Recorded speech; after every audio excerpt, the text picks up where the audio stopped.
با برنامه اخباری آزادی خوش آمدید. سلام، من مومین احمدی هستم. امروز 19 نوامبر است و خبرهای آخرین تاجیکستان و جهان دوام 15 دقیقه در این برنامه نشر خواهد شد. سرخط خبرها: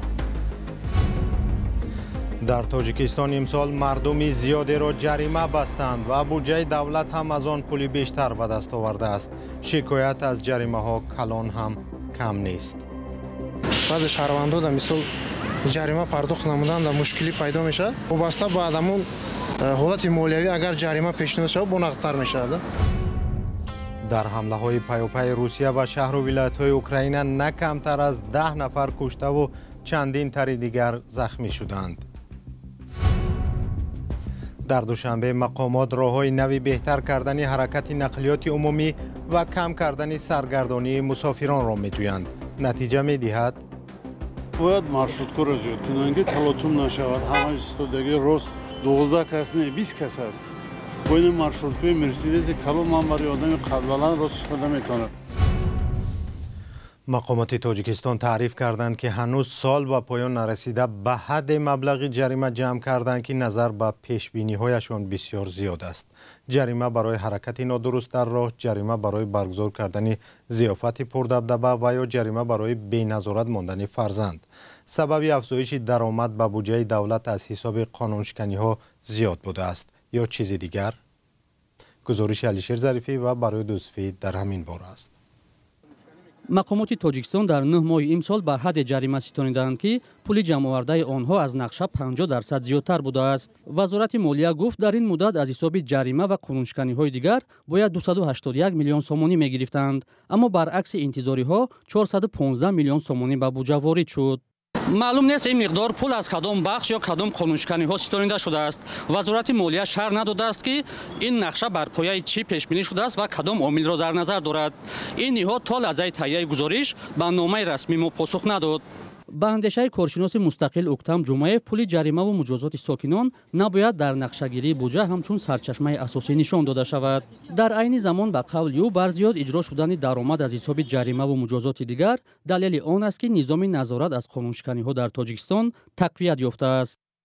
وقتی که مثلا من قرار شد اویدا پرزور نمودن نظارت از بالای ثمرانک یا که سرفکرانه استفاده بودن قوای برق، البته در نتیجه آن ما باید که بینیم که آیا این دستور سپارش سری وقت اجرا میشه یا که نه و مثلا افزایش جریمه ها این معنی دارد که به واسطه تطبیق نمودن جزاهای ماموری زیاد شده ایستادند. این کارشناس افزود وزارت مالیه باید سرچشمه‌های همه درآمد بودجه را شفاف به جامعه بگوید تا ساکنان آگاهی پیدا کنند که درآمد بودجه از کدام منبع‌ها بر زیاد اجرا شده است. سالهای آخر مقامات تاجیکستان حجم جریمه را بالا بردند که گاهی باعث به نگرانی ساکنان هم می شود. بعضی حالت مالیوی وای نمیکند. بعضی شهروندان در مثال جریمه پرداخت نمودن در مشکلی پیدا میشه. وابسته به همون حالت مالیوی اگر جریمه پیشنهاد شود بنقص‌تر میشه. حالت مالیوی هر یک شهروند به خاطر که سطح جنایتی پس میشه، جنایت بسیار نمیکنه آدم، قاعده ویران کنی نمیکنن بسیار آدمو، همه از روی قانون قاعده جریمه که زیاد چه شرایط پرداخت ندارن نمیکنن، جنایت نمیکنن، جریمه قانون شکنی نمیکنن. استاد تلفن بودم راستگه پاتن من سپاریدم برای ما کجا راستگه سپاریدم پاتن زیادی سپاریدم. چند سال جریمه شما؟ خیلی گدتی یا 4000 سوم ده. افزایش درآمد تاجیکستان از حساب جریمه ها در حالی است که شکایت ها از بی اساس جریمه شدن هم بارها صدا داده است. در چند سال اخیر نگرانی ها از جریمه های وابسته به قانون تنظیم و راه و نقلیات بیشتر رسانه‌ای می شود. دادگاه های تاجیکستان در 9 ماه سال گذشته برای رعایت نکردن قانون تنظیم جشن و مراسم ساکنان کشور را قریب 8 میلیون سومانی جریمه بستند. قرارهایی که نه همه به آن راضی هستند. مقامات رسمی در شهر دوشنبه برای بهتر کردن کار نقلیات عمومی و پرداخت سریوقتی مالیات نوآوری جاری کردند. هدف این است که مردم پول راهگیرا را آنلاینی پرداخت کنند و وقت خود و راننده را صرف بقیه پولی نکنند. اما این نوآوری به مشکلات پیچیده است. گزارش زرانگیز نوروزشاه و امیر ایسایف در همین باره است. 3 آدم زدگی یعنی چند ساعت ده؟ این های ساعت 7 بود بیرون کدگیم این چند خواهد شده؟ تا 8 ساعت شده این راننده میگوید مسافران از والیداتور یا دستگاه پرداخت راهگیرا خیلی کم استفاده میبرند. دستگاه را وی چند پیش خریده و وظیفه‌دار شده است که راهگیرا با آن پرداخت شود. اما از ده ها مسافر تنها چند نفر با کارت پرداخت کرده، دیگران همانا پول نقد میدهند. ما نمیشه. ما چند تاشا گفتیم چی دا بزن والیداتور خطی بزنیم ما اینه اقلا کانتر چکنیم نمیزنن. حسابی که کارتا ندارن بسیارش بعد بسیار دوشنبه سیتی ده نه قواعد کار گیرون میکنه میگم قواعد کار خطی بگذارم تلفناشون کامرا نداره خیلی چی بهانه میکنن نمیگذارن. میکرواتوبوس های دوشنبه حالا قریب همه مثل اتوبوس و ترالیبوس ها چنین دستگاه دارند. مقامات میگویند حق راهگیرا را باید تنها توسط والیداتور پرداخت کرد و هدف اساسی گذاشتن به نظام غیر نقدی است که به باور آنها هم برای راننده و هم مسافر قلای و راحت است. اما اکثر راننده ها که با ماشین اجاره یا با قرض بانک خریدهشون کار میکنند میگویند خرجشون به این هم زیاد است و این اقدام آن را باز بیشتر میکند. دستگاه بر عوض 2800 سومونی خریده می شود و راننده هر روز باید 30 سومونی پیش پرداخت کند. نه که در یک روز پشتی حساب بگیریم یا 15 سوم یا 20 سوم پس کار میکنه و ما آسان‌تر میشه. کارتا تو چند بسیار باشه ما آسان‌تر میشه. برخی از راننده ها امید دارند که آینده پرداخت غیر نقدی کاری آنها را آسان خواهد کرد. 7 سال در روسیه کار کردم خیلی مرشد همین والیداتور هم کارتا قطعی خیلی خوبه اوخی نه کاندوکتور در کاره نه گپی زیادی نه راز بود ایجاد خیلی کوزی مقصد یا خیلیش دوره کارتا یا خیلیش ندوره یا خیلیش سون ندوره کارتا ما همین روسیه 4 ماه شده اومدم شکرانه میکنم که همین 200 من بیوندم پیش زن بوده. پرداخت غیر نقدی در نقلیات مسافربری شهر در دایره لایحه سیتی کارت راه اندازی می شود. کارشناسان میگویند گذاشتن به نظام الکترونی طلب زمان است ولی اگر شیوه راه اندازی آن درست باشد و بر راننده مشکل نآورد. وقتی راننده رو به پرداخت‌های زیاد بی اساس مجبور می‌سازند عاقبت خوب ندارد. آنها برای درآمد معینی کار میکنند و چون فعالیتشون فایده نآورد البته از اون دست میکشند یا که راه‌های قاعده ویران کنی یعنی راه‌های کناره‌گیری کردن از پرداخت‌های الکترونیک افته می‌یابند و همه این میتواند نتیجه‌های ناخوب دهد. مسافران که عادتاً از کمبود نقلیات در پایتخت زیاد شکوه میکنند میگویند بهتر بود مقامات در نوبت اول این مشکل را حل میکردند. اول باید маршрутка را زیاد کنن که تلاطم نشود همه ایستادگی راست همین قدری که میکنن یگون اهمیت نمیتونن. حالا اگر маршрутка دارید 12 کس نه 20 کس است با این маршруткаи مرسیدس کلون من برای آدم قد بلند راست استفاده میتونم مایداچه بود. با گفته مصاحب ما اگر این مشکل حل و کار نقلیات مسافر بر درست تنظیم نشود در پرداخت الکترونی هم نباید پیشرفته را چشمدار شد.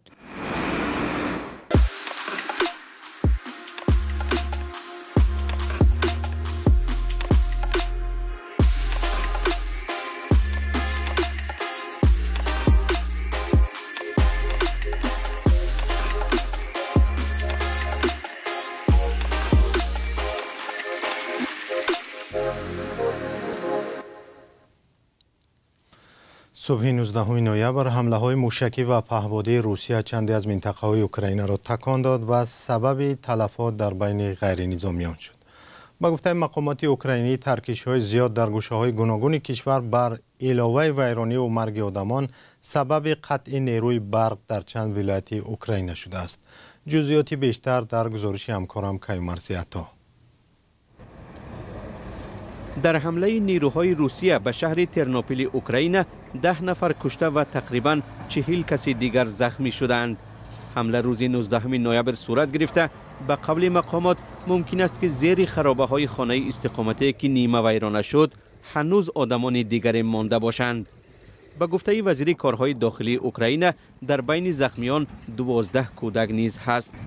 حمله ها با موشک و درون ها صبح 19 نوامبر در منطقه های دیگر اوکراین هم صورت گرفته صدای ترکش های زیاد به گوش رسیدند. مقامات اوکراین گفتند که شبکه های برقی آسیب دیدند. از جمله از ولایت های خمیلنیتسکی، ایوانو فرانکوفسک، لووف و دنیپروپتروفسک و دیگر ولایت های شرقی و غربی اوکراین درباره حمله ها گزارش رسید. در ولایت خارکوف در حمله های شب 19 نوامبر 10 بینای استقامتی آسیب دیده، کمش 36 نفر مجروح شدند. به گفته مقامات اوکراین در این شهر از جمله انشاءات غیر نظامی به مثل یک مکتب و فروشگاه و بنگاه طبی آسیب دیدند. با حمله روسیه به ولایت‌های غربی اوکراین، همسایه آن لهستان یا پولش سیستم دفاع هوایی خود را به کار انداخت و هواپیماهای جنگی آن نیز به پرواز درآمدند. به قول مقامات لهستان، فرودگاه شهرهای رساف و لوبین را برای مدت بستند تا هواپیماهای جنگی آزادانه پرواز کرده توانند. در رومینیا هم سیستم دفاع هوایی این کشور را برای مدت کوتاه به کار انداختند، زیرا به قول مقامات یک پهپاد یا درون تا 8 کیلومتر به قلمرو این کشور وارد شده است. در این بخش برنامه رو می‌آوریم به یک موضوع فرهنگی. قرار است به زودی رمان دیگری نویسنده تاجیک مقیم هلند شاهزاده سمرقندی وارد بازار شود.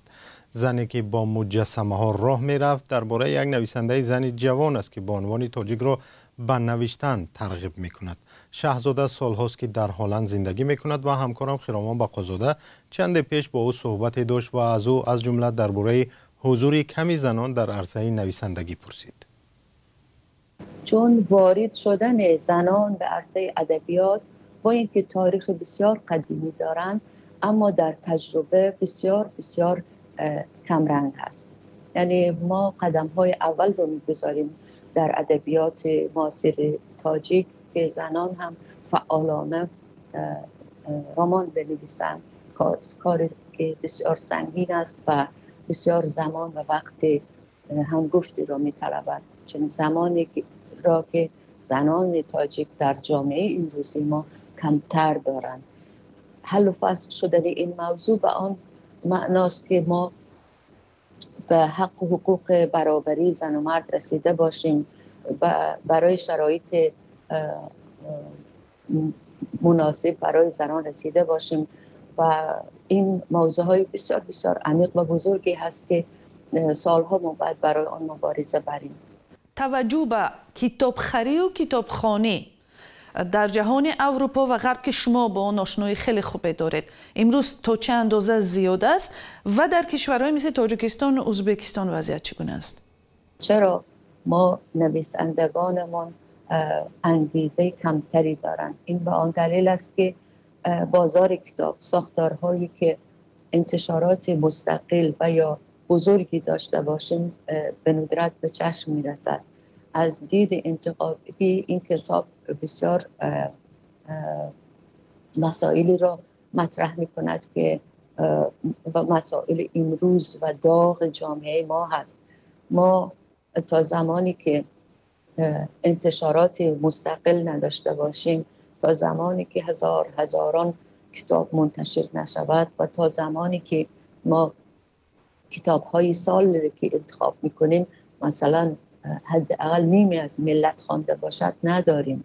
چیزهایی است که در اروپا تجربه می‌کنیم و می‌بینیم. ما کتاب‌هایی نداریم که پرخواننده باشند. من از وضعیتی که نویسندگان تاجیک در داخل کشور دارند بسیار دلگیر می‌شوم، بسیار ناراحت می‌شوم که هیچ راه‌های تشویق کردن این نویسندگان امروز به چشم نمی‌رسد. چرا ما رونمایی های کتاب نداریم؟ بیننده گرامی، گفتگوی کامل با شاهزاده سمرقندی را می توانید در وبسایت رادیو آزادی و همین کانال آزادی ویدیو در یوتیوب به زودی تماشا کنید. و سپاس که تا پایان برنامه ما را تماشا کردید. در همین جا اخبار آزادی به پایان رسید، ولی تفصیلات و خبرهای نوی دیگر را شما هر وقت فرصت داشتید در سامانه آزادی آر و صفحه های رادیو آزادی در یوتیوب، اینستاگرام، فیسبوک و تلگرام و تیک تاک و ایکس پیدا خواهید کرد. تا برنامه های دیگر خدا نگهدار و خبرهای ما را از رادیو آزادی پیگیری کنید.